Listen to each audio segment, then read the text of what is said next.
pour qu'il y ait égalité dans le domaine socio-professionnel, il faudrait qu'à la base, que les enfants, qu'ils soient filles ou garçons, aient aussi les mêmes chances dans le domaine de l'éducation et de la formation. Ce n'est qu'à ce titre-là qu'on pourrait donc parler de l'égalité. Certes, il y a des difficultés, d'ailleurs les difficultés, il y en a partout, quelle que soit la filière pour laquelle vous optez.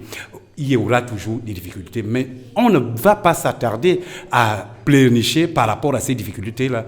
Notre objectif est que la tendance soit inversée en suggérant aux filles d'intégrer davantage les filières dites industrielles qui sont considérées comme la chasse gardée des garçons. Et comme là l'habitude de le dire, une fille qui est bien éduquée, une fille qui est bien formée, c'est un foyer gagné, c'est la société qui gagne davantage.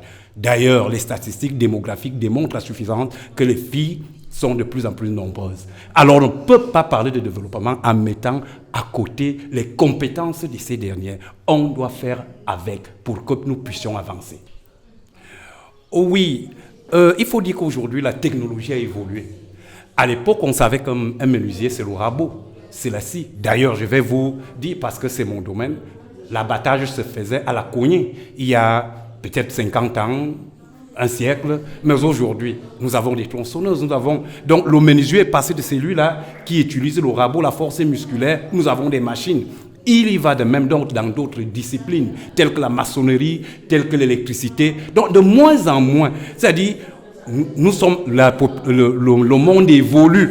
Le monde évolue et je dis, ce n'est pas une raison de dire que non, il faut forcément la force physique. Non, l'homme travaille plus avec la tête.